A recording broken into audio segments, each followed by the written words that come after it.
اللہ اللہ اللہ اللہ اللہ اللہ أعوذ بالله من الشيطان الرجيم بسم الله الرحمن الحمد الرحيم للہ رب العالمین والصلاة والسلام علی سید المرسلین وعلی آلہ واصحابہ اجمعین اما بعد رب اشرح لی صدری ویسر لی امری واحلل عقدۃ من لسانی یفقہوا قولی رب زدنی علما آمین۔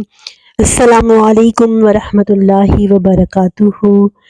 مارننگ ود قرآن میں جو ہم نے روز کی ایک آیت کو سمجھنے کا سلسلہ شروع کر رکھا ہے، اس میں ہم آیت کا ترجمہ اور پھر اس کی ڈیپتھ اسٹڈی کرتے ہیں، تفسیر کو اچھی طریقے سے، ایک ایک لفظ کو، یہ لفظ قرآن میں اور جگہوں پر بھی استعمال ہوا ہے، کہاں پر کیسے استعمال ہوا ہے، گہرائی سے دیکھنے کی کوشش کرتے ہیں، کیونکہ قرآن کا ترجمہ بھی آپ کو عام مل جاتا ہے اور تفسیر بھی، لیکن یہ ہماری ایک کوشش ہے کہ ہم اس کو سمجھیں اور پھر ہم اس میں اپنے لیے ایک پریکٹیکل اصول بھی لیتے ہیں کہ ہم نے اس آیت سے کیا سیکھا ہے اور کس طرح ہم نے اس کو اپنی عملی زندگی کا حصہ بنانا ہے۔ یہ ایک کوشش ہے جو قرآن کو سمجھنے کی اور اس پر عمل پیرا ہونے کی ہم کر رہے ہیں۔ اللہ سے دعا ہے کہ وہ ہماری کوشش کو قبول کرے اور اس میں برکت پیدا فرما دے۔ پچھلی آیت نمبر 166 جس میں شرک کے جو بھی انسان نے زندگی میں اصول بنا رکھے ہیں یا جن جن طریقوں سے وہ شرک میں مبتلا ہو جاتا ہے، ان کی کس طرح اللہ تعالیٰ نے اس آیت میں ان کا کلا کما کر دیا ہے، یہ کہتے ہوئے کہ جن لوگوں کو جس کو بھی تم نے اللہ کے سوا، اللہ کو چھوڑ کر اپنایا، اس سے امیدیں وابستہ کی، اس سے محبت کی اور اس کے ساتھ تعلق جوڑا، بروز قیامت وہ تم سے اعلان برات کریں گے۔ اب اگلی آیت میں اللہ تعالیٰ فرما رہے ہیں، اس آیت مبارکہ کے اندر اللہ تعالیٰ نے فرمایا ہے، آئیے پہلے آیت کا ترجمہ دیکھتے ہیں، پھر ہم دیکھیں گے اللہ تعالیٰ ہم سے کیا فرما رہے ہیں۔ اعوذ باللہ من الشیطان الرجیم، بسم اللہ الرحمن الرحیم۔ وقال الذین اتبعوا لو ان لنا قرۃ فنتبرأ منہم کما تبرؤوا منا۔ اور ان لوگوں نے کہا، اتبعوا جو پیروی کرتے رہے تھے، لو ان لنا قرۃ کاش ہوتا ہمارے لیے قرۃ دوبارہ لوٹ جانا، فنتبرأ منہم ہم بھی ان سے بری ہو جاتے، کما تبرؤوا منا جیسے آج انہوں نے ہم سے اعلان برات کر دیا ہے، کذالک یریہم اللہ اعمالہم ایسے ہی اللہ ان کو ان کے اعمال دکھائے گا کہ حسرات علیہم جس پر پھر وہ حسرت کر رہے ہوں گے، وما ہم بخارجین من النار اور پھر اس وقت وہ آگ سے نکلنے والے نہیں ہوں گے۔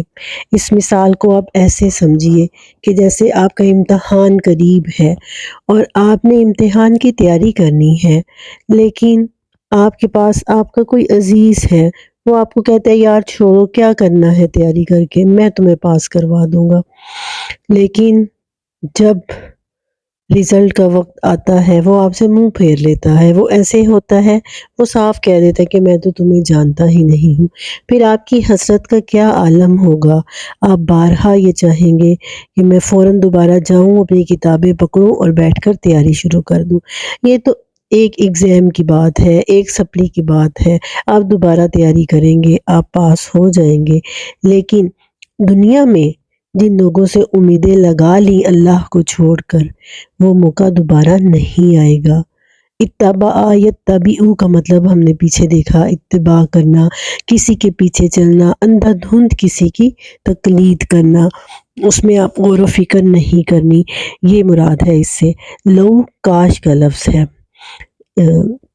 کہ کاش ایسے ہوتا، لنا کرۃ، کرہ کا مطلب ہوتا ہے لوٹ آنا، کسی چیز کا مڑنا، پلٹنا یا موڑ دینا۔ بٹی ہوئی رسی جس کو بل چڑھا چڑھا کے رسی بنایا جاتا ہے نا، اس کو کرن کہا جاتا ہے۔ اور قرآن پاک میں سورۃ بنی اسرائیل میں یہ لفظ استعمال ہوا ہے، ثم رددنا لکم الکرۃ علیہم، یہ یہودیوں کے بارے میں کہا جاتا ہے۔ اللہ تعالیٰ فرما رہے ہیں سورۃ بنی اسرائیل آیت نمبر 6 میں کہ ہم نے ان پر تمہیں دوبارہ غلبہ عطا کیا، کرہ یعنی دوبارہ۔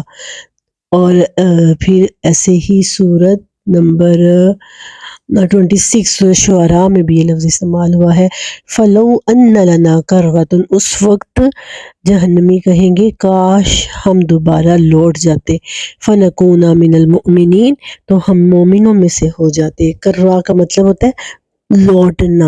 آپ کو پتہ ہے حضرت علی کی جو کنیت ہے حیدر کرار، وہ کیوں ان کو کرار کہا جاتا ہے؟ وہ اتنے بہادر تھے، وہ جنگ میں کبھی ادھر سے آ رہے ہیں پلٹ کے، کبھی ادھر سے پلٹ کے دشمن پہ وار کرتے تھے، تو اسی لیے ان کو حیدر کرار کہا جاتا تھا۔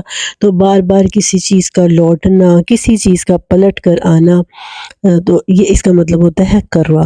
تو اس وقت جہنمی، اس وقت وہ لوگ جو فالوورز تھے، جب ان کے لیڈرز، ان کے جو قائدین ہیں، ان کے جو مقتدیٰ یا پیشوا ہیں، وہ ان سے اعلان برات کریں گے، تو اس وقت ان کی سب سے بڑی خواہش یہ ہوگی کہ کاش ہم دنیا میں دوبارہ لوٹ جائیں اور ہم بھی ایسے ہی ان کے ساتھ ہو جائیں جیسے ہم ان کو جانتے ہی نہیں ہیں۔ اب اس میں کئی طرح کی اقسام آ جاتی ہیں۔ ایک تو وہ ہے، اب دیکھیں اللہ کے نیک بزرگ جیسے خواجہ معین الدین چشتی ہیں، علی حجویری صاحب ہیں، یہ وہ لوگ تھے جن کے بارے میں ہمیں یہ پتہ چلتا ہے کہ یہ زندگی بھر توحید کے قائل رہے ہیں۔ ان کی عزت اور ان کا احترام اپنی جگہ پہ ہے۔ انہوں نے لوگوں سے نہیں کہا تھا کہ ہماری قبریں بنانا اور ان پر عرس اور میلے ٹھیلے کرنا۔ قبر پکی بنانا اسلام میں نہیں ہے، قضا یہ کہ اس پر عرس کرنا اور پھر اس کے مزار وغیرہ بنانا۔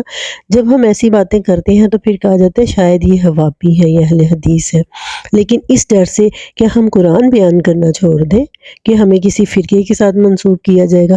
آپ دیکھیں قرآن کیا کہہ رہا ہے، ہم نے قرآن بیان کرنا ہے، ہم نے بتانا ہے قرآن کیا کہہ رہا ہے، پھر کوئی ہمیں حوابی کہے، ہمیں سنی کہے، کچھ بھی کہے، پرواہ نہیں کرنی، اصل حق بیان کرنا ہے۔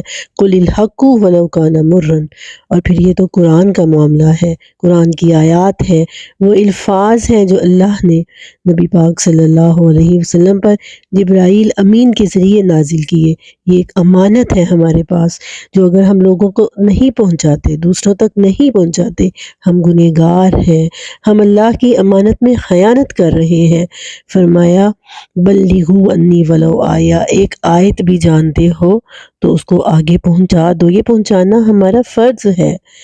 اسلام کسی قبر کا، کسی مزار کا، کسی پیشوا کا، کسی پیر بابے بزرگ کا قائل نہیں ہے۔ ایک تو وہ بزرگ تھے اور دوسرے وہ جنہوں نے دنیا میں خود کہا کہ ہمارے مزار بنائے جائیں، رونگ نمبر جن کو کہتے ہیں نا آج کل جو پائے جاتے ہیں، تو یہ دوسری طرح کے لوگ ہیں، یہ بھی اعلان برات کر دیں گے، وہ بھی کریں گے، یہ بھی کریں گے۔ اس کے علاوہ اور وہ سب لوگ جن کے پیچھے لگ کے ہم نے اللہ کی نافرمانی کی ہے، وہ کون ہو سکتے ہیں؟ وہ مثال کے طور پہ آپ کے بچے ہو سکتے ہیں، آپ کا سسرال، آپ بہت سے کام، بھائی میرے سسرال والے اس چیز کو پسند نہیں کرتے، اور اس طرح نقاب کر کے شادیوں میں آنا، یا اس طرح کو فنکشنز نہ کرنا، یا اس طرح سے بہت سی مثالیں ہو سکتی ہیں۔ تو میرے سسرال والے پسند، مطلب آپ نے ان کو اہمیت دی۔ پھر جی فیشن ڈیزائنر نے یہ کہا کہ یہ ایسے اچھا نہیں لگے گا، آپ کی فل بازو نہیں اچھے لگیں گے، آپ اس ڈریس کو ایسے پہنے، تو ہم الزام ان پہ ڈال دیتے ہیں، بھائی بس وہ فیشن چل رہا تھا مجھے کرنا پڑا۔ ٹھیک ہے، کل قیامت کو کیا وہ تو کہیں گے میں نے تو نہیں کہا تھا، آپ نے اپنی مرضی کی ہے۔ ٹھیک ہے، اس کے علاوہ آج دیکھیں نا، اب شادی بیاہ کے فنکشن میں حیران رہ گئی دیکھ کے، انڈیا کے فنکشن میں بھی بالکل ویسے ہی ڈانس ہو رہا ہے، اور مسلمانوں کے، ہمارے پاکستانی شادیوں پر بھی سیم ویسے ہی مرد و عورت مل کے ڈانس کر رہے ہیں، دھولنے تک کر رہی ہیں۔ تو یہ بے حیائی کا کلچر کون کہہ رہا ہے؟ کس کو کہیں گے؟ کل قیامت کے دن ہم کس پر الزام ڈالیں گے؟ کس پر ہم یہ بات ڈالیں گے کہ انہوں نے ہمیں کہا تھا؟ اس طرح کے بہت سے کاموں میں جب ہم اللہ کی مرضی کو چھوڑ کر دوسروں کی مرضی اپنائیں گے تو اس کا ہمیں اللہ کے ہاں جواب دینا ہوگا، ہم اللہ کے ہاں جواب دہ ہوں گے۔ اور پھر فرمایا پھر یہ کافر چاہیں گے، یہ نافرمانیاں کریں، کاش ہم لوٹ جائیں، فَنَتَبَرَّأَ مِنْهُمْ كَمَا تَبَرَّأُوا مِنَّا، پھر ہم بھی ان سے ایسے ہی بیزار ہوں گے جیسے یہ ہم سے بیزار ہوئے تھے۔ تو یہ بھی ایک شرک کی قسم ہے کہ جب ہم دوسروں کے پیچھے لگ کے کوئی غلط رستہ اپناتے ہیں، آہستہ آہستہ کوئی ایک دفعہ کہے گا، کوئی 2 دفعہ کہے گا،